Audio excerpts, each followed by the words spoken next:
겠습니다. 오늘 본문은 누가복음 17장 11절에서 19절입니다.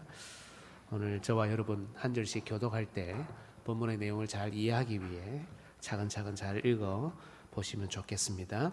하나님 말씀 들으면서 읽겠습니다. 예수께서 예루살렘으로 가실 때에 사마리아와 갈릴리 사이로 지나가시다가 한 마을에 들어가시니 나병 환자 10명이 예수를 만나 멀리 서서 소리를 높여 이르되 예수 선생님이여 우리를 불쌍히 여기소서 하거늘 보시고 이르시되 가서 제사장들에게 너희 몸을 보이라 하셨더니 그들이 가다가 깨끗함을 받은지라.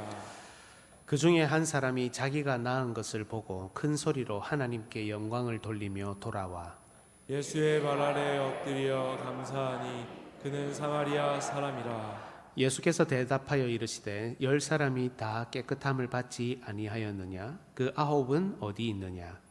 이 이방인 외에는 하나님께 영광을 돌리러 돌아온 자가 없느냐 하시고. 같이 읽겠습니다. 그에게 이르시되 일어나 가라 내 믿음이 너를 구원하였느니라 하시더라. 아멘. 네, 자리에 앉아 주십시오. 오늘 본문의 내용은 그리 어렵지 않습니다. 예수님께서 10명의 나병 환자를 고치셨고 그 중에 한 명은 예수님께로 돌아와 감사하며 하나님께 영광을 돌리죠. 그에게 예수님은 구원을 선포하셨다는 내용입니다. 본문 이해를 돕고 또 설교를 진행하기 위해 오늘은 먼저 질문을 한번 해볼게요. 여러분, 오늘 본문의 핵심이 뭘까요? 본문을 읽으면 여러 교훈을 우리가 받을 수 있습니다. 그런데 본문이 강조하는 가장 핵심적인 내용이 뭘까 하는 게 질문입니다. 두 가지 중에 하나를 선택해 보시겠습니까? 첫 번째는 예수님이 구하는 자에게 얼마든지 병을 고쳐주실 수 있는 능력이 있다. 이게 본문의 핵심이다. 이게 1번이고요. 두 번째는 예수님께 돌아온 이 한 이방인과 또 9명의 나머지 9명을 비교하고 있는 게 핵심이다. 여러분, 1번은 2번 중에 어느 게 핵심입니까? 네, 2번이죠. 중요한 거는 답은 항상 뒤에 나옵니다. 네, 2번입니다. 1번도 아주 귀한 내용입니다. 그러나 본문이 가르쳐주는 핵심, 가장 중요한 내용은 이 뒷부분 2번에 있습니다. 그렇다면 다음 질문을 한번 던져보겠습니다. 이 이방인 한 명은 어떻게 해서 병도 낫고 또 예수님께로부터 구원의 선포를 들을 수 있었을까? 목청을 높여서 주님께 구했기 때문일까요? 아니면 예수님께 돌아와 감사하고 영광을 돌렸기 때문일까요? 자신이 없죠. 사실 이 두 가지 다 답이 아닙니다. 만약에 목청을 높여서 주님께 구했기 때문에 병도 낫고 구원도 받았다면 나머지 9명은요. 지금 예수님은 이 이방인 한 명은 잘했고 나머지 9명은 잘하지 못했다고 말씀하시는 거죠. 그러니까 목청 높여서 주님께 구하는 것 물론 좋은 신앙의 모습이지만 본문의 핵심과는 상관이 없다는 말입니다.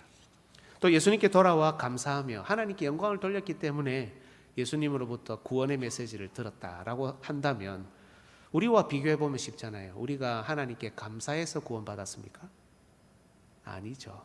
하나님께 영광을 돌렸기 때문에 구원받았습니까? 아니죠. 우리는 본질상 감사할 수도 없는 사람이고 할 생각도 없었고 하나님께 영광 돌릴 마음조차 없던 사람들입니다. 그죠? 따라서 똑같이 병고침을 받은 9명과 달리 이 이방인이 구원의 메시지를 듣고 구원의 울타리 안에 들어올 수 있게 된 이유를 발견해야 오늘 본문의 내용을 우리가 오늘 본문에 담긴 예수님의 마음을 뜻을 깨달을 수 있다는 겁니다. 감사하게도 예수님께서는 여러분 오늘 설교하는 저를 위해 너무 설교 준비가 편했습니다. 저를 위해서 친절하게 설교 순서를 본문에 딱 정해놓 주셨어요. 17절 18절 한번 보시겠습니까? 예수님이 질문 3개를 딱 하시는데요. 첫 번째가 뭡니까? 10사람이 다 깨끗함을 받지 아니하였느냐?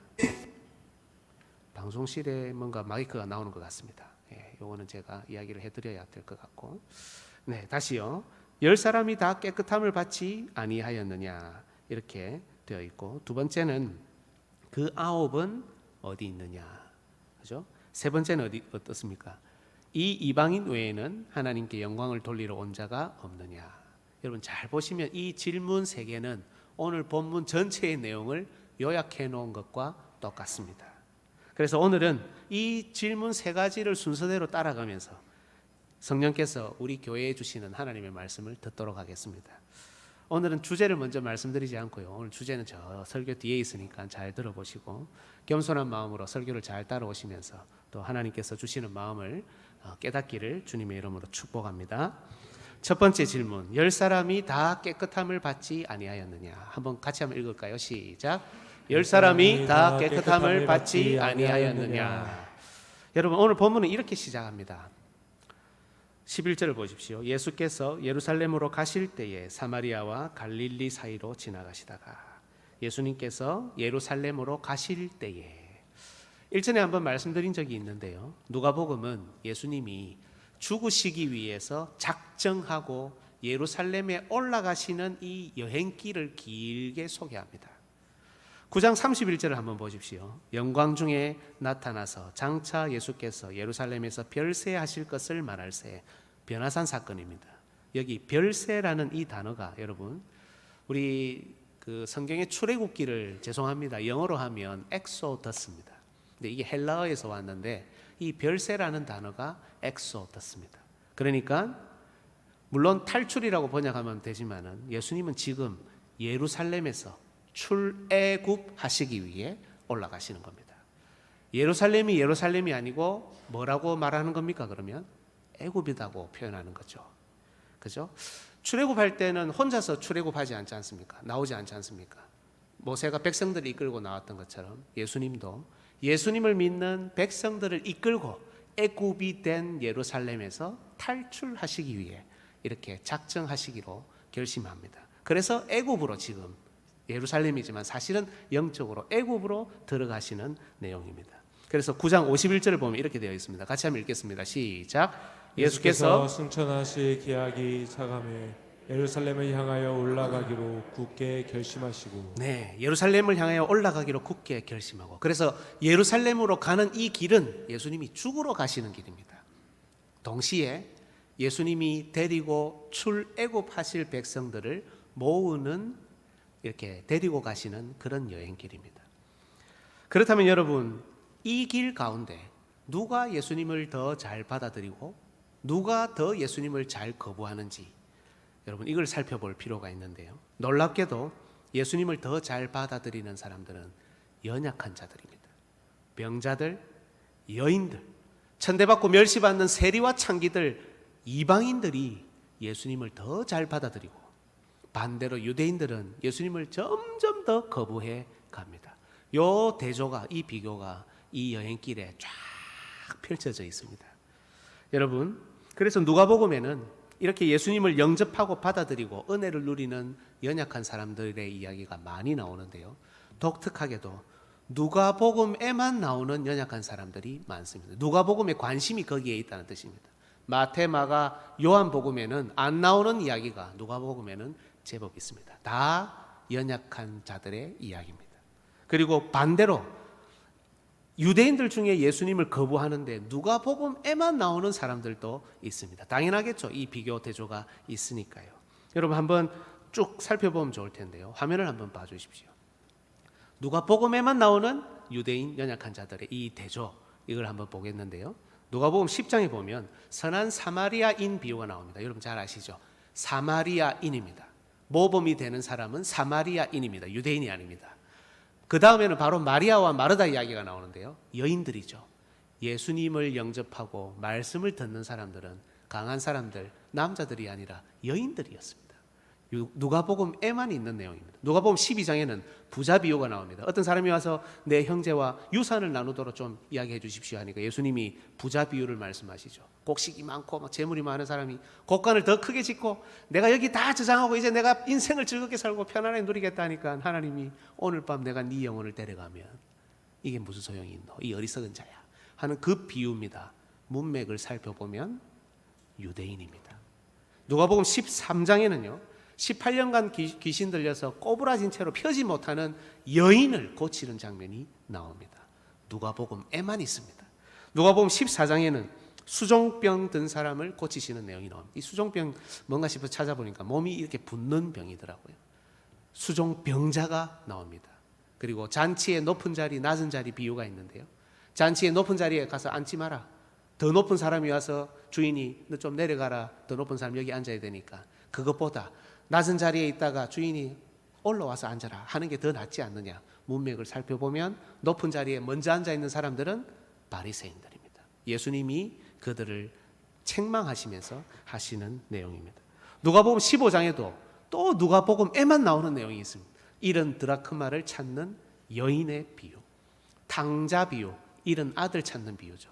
이 내용을 보면 죄인과 세리들과 함께하는 예수님을 향해서 책망하고 비난하고 이렇게 하기 위해서 유대인들이 모이는데 그들을 향해서 예수님이 이 비유를 하십니다. 이들의 대결, 이들의 대조가 눈에 보이죠. 누가복음 16장에는요 불의한 청지기 비유가 나옵니다. 비유 중에 가장 어렵다고 평가받는 비유 중에 하나인데 돈 좋아하는 예수님을 거부하는 바리새인들을 겨냥해서 하신 말씀입니다. 그리고 부자와 거지 나사로 이야기 우리 잘 알죠. 문맥상 이 부자는 유대인들입니다. 오늘 본문 17장은 구원의 선포를 듣는 사마리아인 나병 환자 한 명과 돌아오지 않고 하나님께 구원 선포를 듣지 못하는 9명의 유대인들에 대한 이야기입니다. 대조가 확실하죠. 18장에 보면 여러분 너무 잘 아시는 과부와 재판장 비유가 있습니다. 재판장은 유대인입니다, 여러분. 왜? 하나님을 두려워하지 않고 사람을 무시하기 때문에 그렇습니다. 하나님은 과부의 소리를 들으시죠. 연약한 과부와 유대인이 비교됩니다.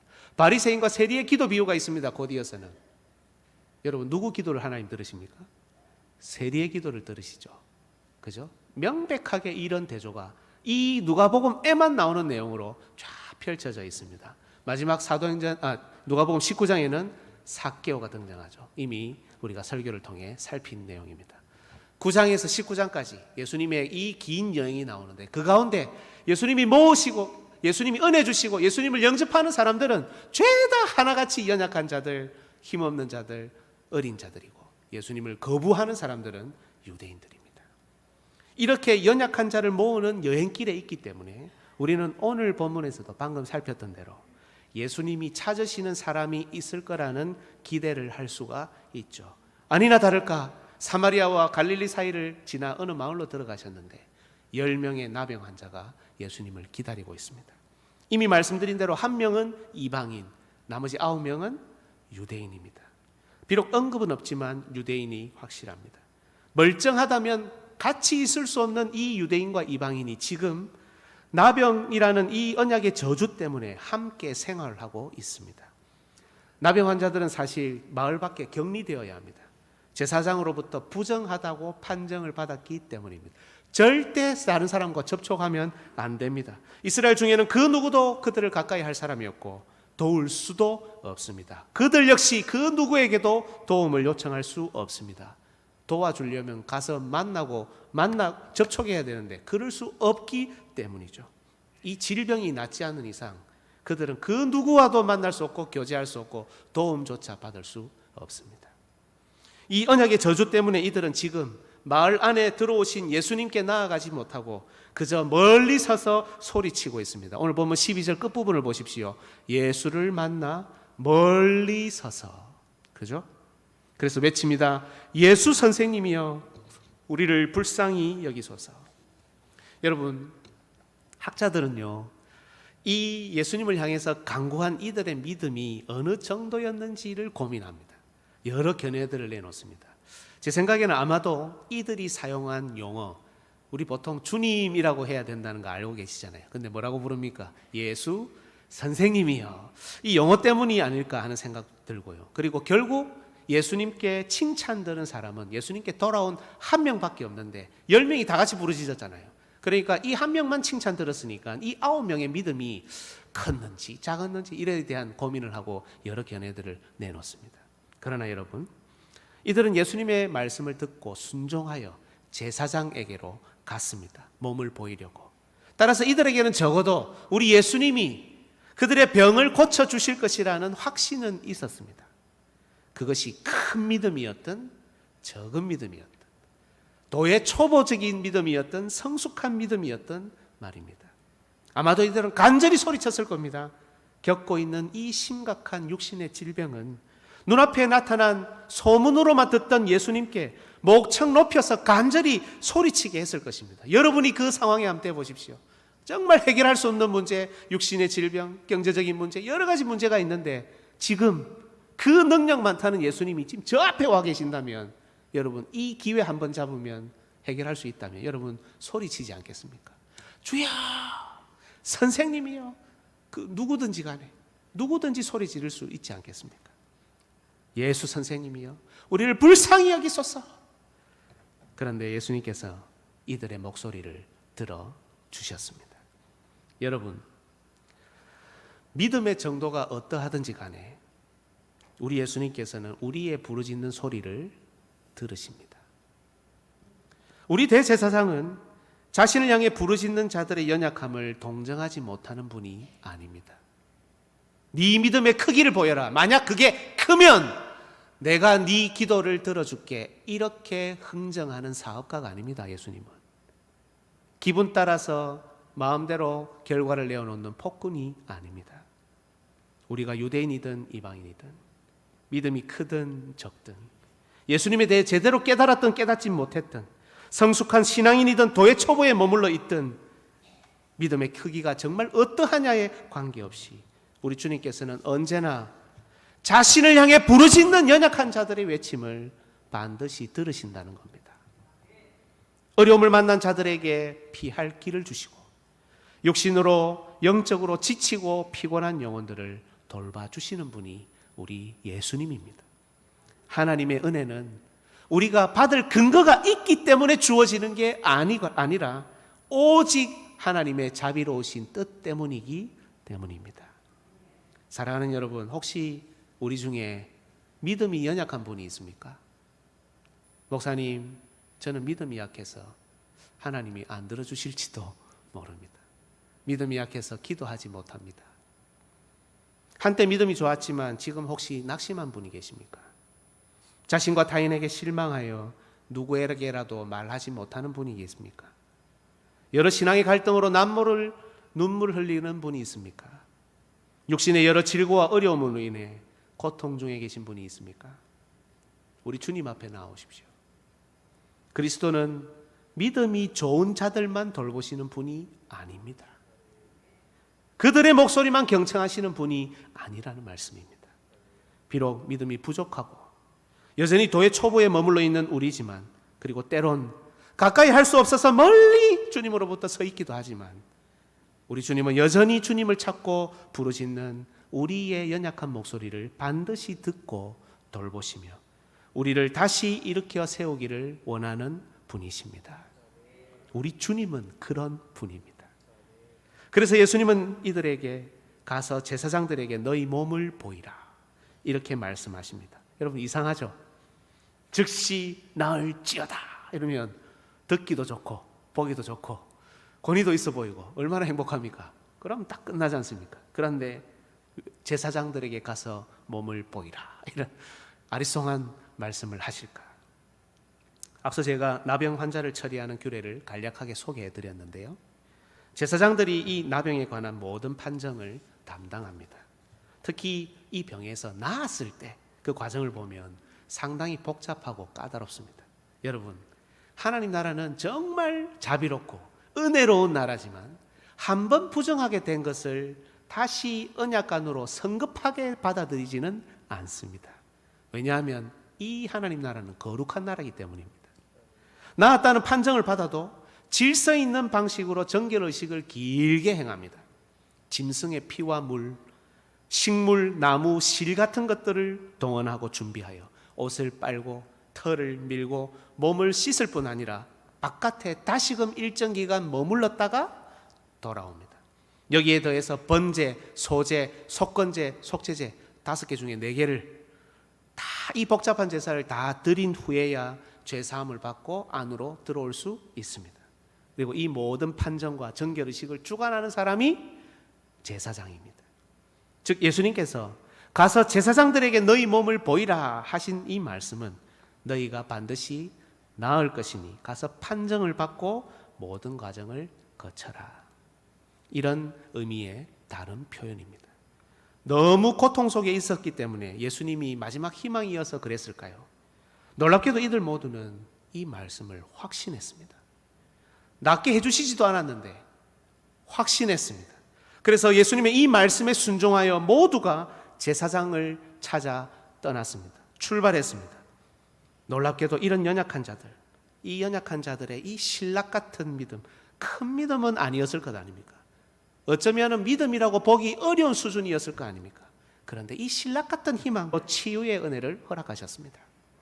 얼마나 자비로운 분입니까? 여러분, 여기까지가 첫 번째 질문입니다. 첫 번째 질문은 뭐였습니까? 10사람이 다 깨끗함을 받지 아니하였느냐? 여러분, 주제는 무엇입니까? 우리를 동정하시는 예수님께서는 우리의 어떤 요청에도 귀를 기울이시고 들어주신다는 겁니다. 정말 자비롭고 은혜로운 내용 아닙니까?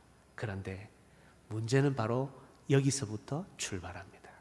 두 번째 질문입니다. 같이 한번 읽겠습니다. 시작. 그 9은 어디 있느냐?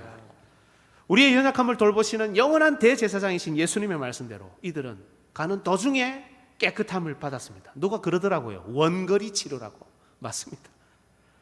여러분, 설령 우리 주님께서 멀리 계시는 것처럼 보여도, 우리 눈으로 보기에 지금 우리와 동행하지 않으시는 것처럼 보여도 우리 주님은 충분히 우리를 돌보시고 우리와 동행하시고 우리가 원하는 것을 들어주실 수 있습니다.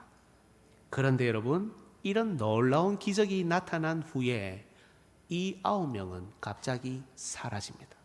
그 9은 어디 있느냐? 본문에는 더 이상 언급되지 않습니다. 그래서 예수님이 찾으십니다. 그 9이 어디 있느냐? 아무리 찾아봐도 이 9명이 없습니다. 여러분, 주님은 지금 찾으십니다. 내 사랑하는 자녀들이 어디 있느냐? 내 새끼들이 지금 어디 있느냐?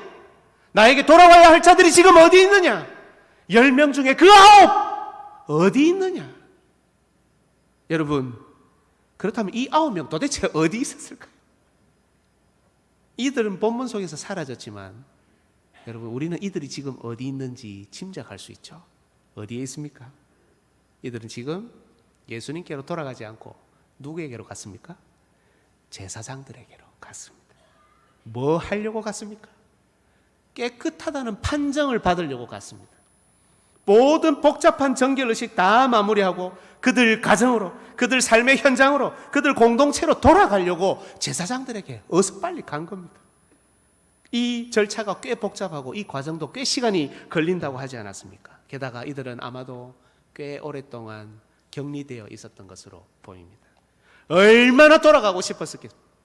사랑하는 가족, 내 사랑하는 이들에게로, 그들의 친구와 동료들에게로, 그들 공동체와 함께했던 그 시간 속으로 정상적인 생활의 공간으로 돌아가기 위해 그들은 곧작 구약의 제사장들에게로 갔던 겁니다. 인간적으로는 너무나 당연한 행동 아닙니까? 어쩌면 이들은 구약을 잘 알았을 겁니다. 제사장에게로 가야, 반드시 그쪽으로 가야 내 정상적인 생활로 돌아갈 수 있다는 것을 잘 알았을 겁니다. 그런데 여러분, 이들은 앞에 계신 예수님을 보지 못했습니다. 그들에게 새로운 시대를 열어준 예수님을 보지 못했습니다.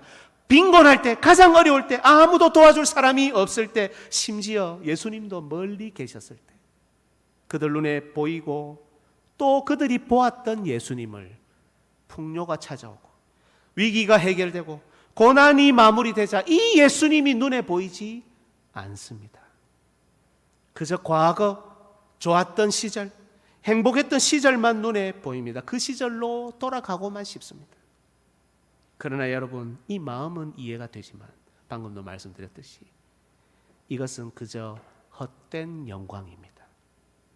좋았던 과거, 좋은 추억이 나쁜 게 아니라 문제는 그 가운데 우리 주님이, 앞에 계신 주님이 보이지 않는다는 겁니다.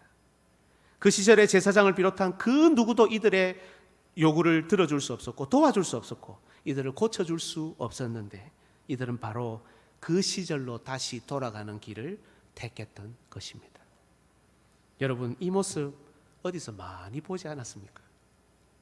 풍요 때문에 예수님을 잊어버리고 문제 해결되면 교만해지고 고난을 벗어나면 다시금 딴 생각하는 우리 같지 않습니까?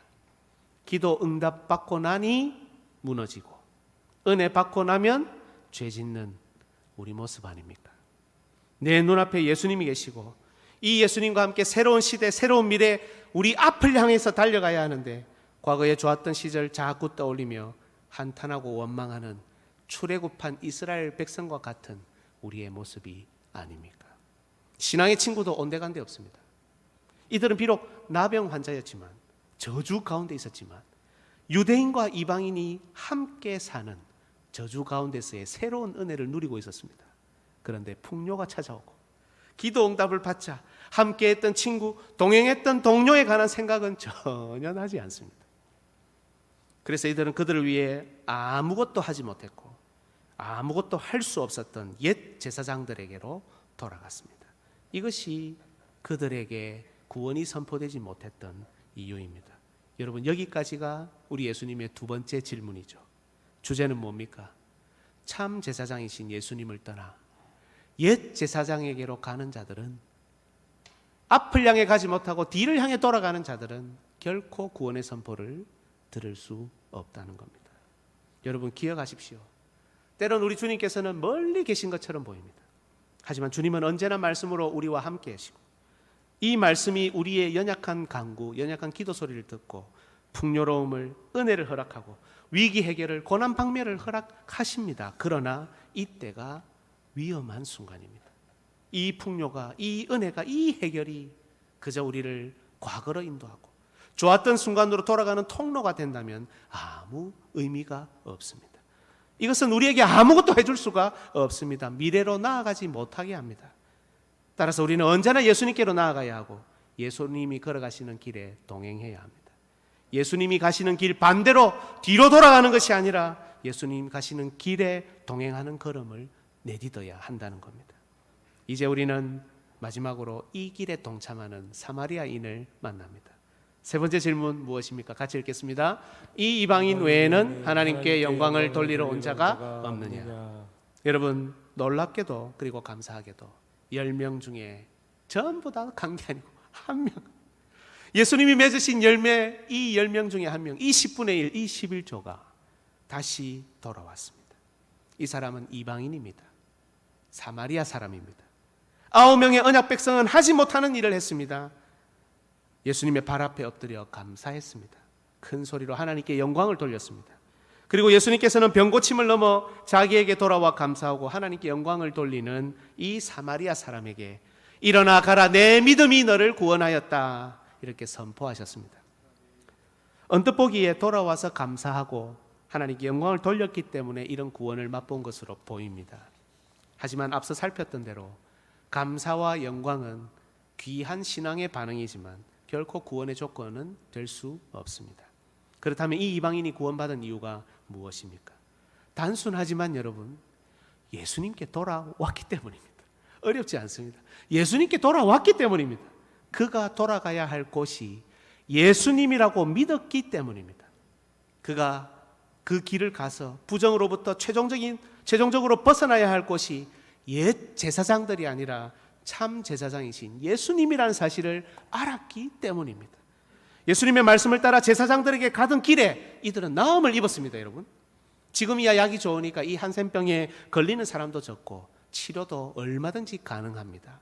하지만 당시 이 나병은 불치병이고, 이 말인 즉슨 이들은 나음을 입어서 정상적인 생활로 복귀할 가능성이 거의 없다는 뜻입니다. 제사장이 있으면 뭐합니까? 그들을 위해서 할 수 있는 일이 아무것도 없는데요.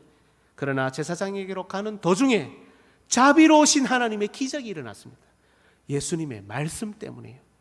놀랍게도 이 이방인은 그 순간에 나머지 9명과는 다르게 자신이 가야 할 곳이, 비록 예수님이 가라고 했지만 옛 제사장들이 아니라 다시 돌아서 우리 주님께로 가야 한다는 것을 깨달았던 겁니다. 자신의 외치는 소리를 듣고 아무 조건 없지만 믿음이라고 볼 수 없는 그 신락 같은 희망, 신락 같은 확신, 신락 같은 믿음이지만 그걸 보시고 치유의 은혜를 허락하신 참 제사장이신 예수님께로 내가 돌아가야 하는구나, 내가 저 제사장에게 가서 이 모든 것을 검증받아야 되구나 하는 것을 깨달았던 겁니다.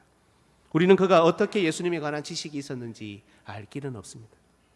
하지만 이 과정에서 그는 예수님이야말로 그의 몸과 마음과 영혼 모두를 맡길 메시아이며 그의 인생 전부를 의탁할 그의 주인이시고 그의 모든 연약함과 심지어 죄와 사망의 멍에까지 가져가실 참된 제사장이라는 사실을 깊이 깨달았던 것입니다. 그가 감사하고 찬양하고 영광을 돌릴 곳은 옛 제사장이 있는 성전이 아니라 참 제사장이 계신, 비록 그 길이 고난의 길이고 예루살렘에 별세하기 위해 가는 길이라 할지라도 바로 그 곳에 가야 한다는 사실을 깨달았던 겁니다. 구약과 신약의 경계에서, 옛 언약과 새 언약의 경계에서 이 부족한 사마리아 사람, 이 연약한 이방인은 주 예수 그리스도 큰 대제사장에게로 나아왔습니다. 풍요가 다시 찾아왔을 때, 은혜가 부어졌을 때, 기도 제목이 응답되고 어려움이 해결되며 고난이 마무리되었을 때 놀랍게도 이 이방인은 뒤를 돌아보지 않고 과거에 좋았던 시절, 행복했던 순간만 그리워하지 않고 앞에 계신 주님, 고난의 길을 걷는 주님께 나아왔던 겁니다. 그 주님께 감사하고 그 주님 앞에서 하나님께 모든 영광을 돌렸습니다. 그리고 우리 주님께서는 자기 앞에 나온 이 이방인에게 내 믿음이 너를 구원하였다. 그의 이름을 주님이 앞으로 작성하실 예루살렘의 별세 명부에 올려주셨습니다. 여러분, 여기까지가 바로 세 번째 질문의 내용입니다. 주제는 무엇입니까? 우리는 오직 참 대제사장이신 예수님께로 돌아가야 구원의 선포를 들을 수 있습니다. 어떠한 환경에 있다 할지라도 다시금 예수님께로 돌아오면 여러분, 우리 예수님은 여러분의 소리를 들으시고 여러분의 어려운 문제를 해결하시고 심지어 여러분에게 구원의 기쁜 소식을 던져주시는 겁니다. 여러분, 오늘 이 세 가지 질문은 동일하게 우리에게도 주어집니다. 10사람이 다 깨끗함을 받지 아니하였느냐? 여러분, 우리 주 예수 그리스도께서는 여러분의 자격을 보지 않으십니다. 1명이든 9명이든 그 자격을 보지 않으십니다. 우리가 얼마나 믿음이 좋은지, 얼마나 착한 일을 많이 했는지, 우리가 얼마나 은혜 받을 만한 일을 했는지 전혀 보지 않습니다. 세상은 여러분의 자격을 검증합니다. 여러분의 자격을 봅니다. 여러분의 스펙을 봅니다. 그러나 우리 주님은 그 어떤 것도 보지 않으시고 여러분 자신을 봐주십니다. 때론 멀리 있다 할지라도, 사람으로부터 아무런 도움을 받지 못한다 할지라도 주님께 부르짖을 수만 있다면, 마지막으로 돌아올 수 있는 힘만 있다면, 간구할 수만 있다면 우리를 떠나 멀리 계신 하늘에 계신 주님이라 할지라도 우리의 소리를 들어주십니다. 여러분은 과연 지금 주님께 간구하고 있습니까? 두 번째는 그 9은 어디 있느냐? 그러나 만약 우리가 이 자비로운 응답으로 인해, 이 풍요로 인해, 다시 찾은 기쁨으로 인해 예수님이 아니라 옛 제사장에게로 가고 과거로 가고 추억으로만 돌아간다면 우리에게 새 시대는 열리지 않을 겁니다. 여러분은 어느 시대를 향하고 있습니까? 과거입니까? 미래입니까? 여러분은 누구에게로 발걸음을 옮기고 있습니까? 그림자입니까? 실체입니까? 옛 제사장입니까? 영원하신 우리의 제사장입니까? 여러분의 눈에는 지금 무엇이 보입니까? 마지막으로 세 번째는 이 이방인 외에는 하나님께 영광을 돌리러 온 자가 없느냐? 감사하게도 우리에게는 우리가 언제나 돌아가도 받아주실 참 제사장이 계십니다. 여러분 기억하십시오. 은혜 받았을 때, 기도 응답 받았을 때, 문제가 해결되었을 그때 우리 눈에 보이고 우리 머리와 가슴에 자리 잡아야 할 분은 세상에 다른 어떤 것이 아니라, 다른 계획이 아니라, 과거가 아니라 오직 주 예수 그리스도이십니다. 그 순간 우리의 발걸음을 옮겨 고난의 길 예루살렘으로의 여정에 계신 예수님께 나아가야 합니다. 어렵지만 예수님과 함께 앞을 향해 나아가야 됩니다. 새로운 시대의 문을 열고 나가셔야 합니다. 우리의 모든 감사와 찬양과 영광을 가지실 분은 오직 주 예수 그리스도밖에 없습니다. 여러분 눈에는 여전히 주님이 보이십니까? 여러분 눈에는 여전히 주님이 보이십니까? 저도 제 눈에 부족하지만 예수님이 앞에 계신 게 보입니다. 그래서 이 길 갈 수 있는 거 아닙니까? 여러분에게도 다시 한번 묻습니다. 여러분 앞에 계신 주님이 보이십니까? 그렇다면 간구하시고 주님께로 돌아가시고 주님과 함께 앞을 향해 길을 걸으십시오. 주님이 여러분과 동행하실 것입니다. 이 은혜가 평생 함께하는 그런 은혜가 있으시기를 주님의 이름으로 축복합니다. 아멘. 여러분 이 시간 찬양 하나 하면 좋겠습니다. 주만 바라볼지라. 네, 어떤 상황에도 주님 바라보고 주님께로 돌아오고, 나의 어떤 형편이든 간에 사람들이 뭐라 생각하든지 간에 도와줄 사람이 없고 환경이 어렵다 할지라도 주님께만 나아가겠습니다. 주님만 바라보고 나아가겠습니다. 우리는 다짐하면서 같이 찬양하겠습니다.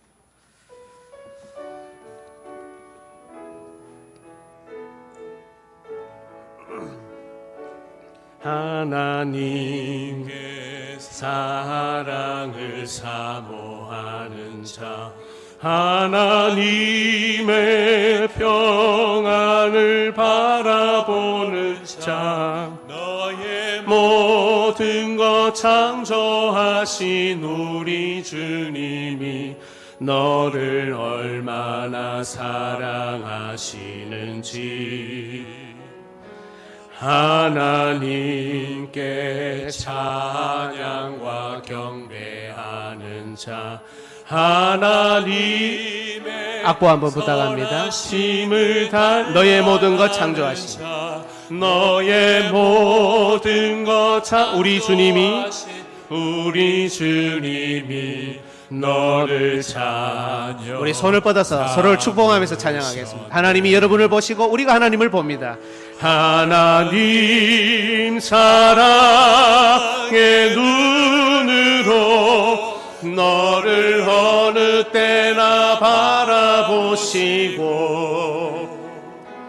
하나님 인자한 귀로서 언제나 너에게 기울이시니 너의 삶에 밝은 빛을 비춰주시고 너의 막을 신음에도 응답하시니 너는 어느 곳에 있든지 주를 향하고 주만 바라보. 하나님 사랑의 눈으로, 하나님 사랑의